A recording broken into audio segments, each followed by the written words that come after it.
আমার সোনা পাপা, তুই একটু এদিকে আয় বাবা, একটু আদর করি তোকে।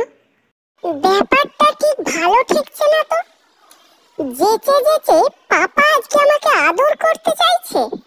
বাবা একটা কথা বলবো, শুনলাম দুর্গা পুজোয় তোকে নাকি সবাই অনেকগুলো টাকা দিয়েছে।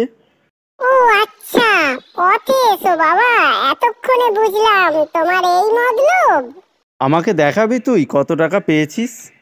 ঠিক আছে, দাঁড়াও, দেখাচ্ছি তোমাকে। টাকাগুলোকে পাপাকে একবার দেখিয়ে দিয়ে লুকিয়ে রাখতে হবে। পাপার মতলবটা ঠিক সুবিধে ঠেকছে না আমার। তুমি ওখানে বসো, আমি টাকাগুলো তোমার কাছে নিয়ে যাচ্ছি। দে বাবা, আমাকে দে, আমি ব্যাগটা খুলি।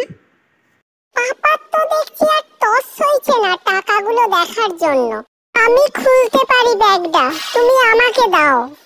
তোর কষ্ট হবে তো, তাই আমি খুলে দিচ্ছি ব্যাগটা। ও বাবা, এ তো দেখছি অনেকগুলো টাকা পেয়েছিস তুই। তাহলে পুজোটা তো খুব ভালো কাটবে।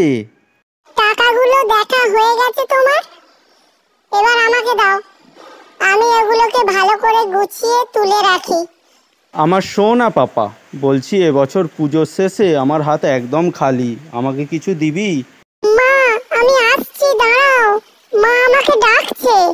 তোর মা তোকে ডাকছে? কই, আমি শুনতে পেলাম না তো। समझदार लोग के लिए इशारा ही काफी है।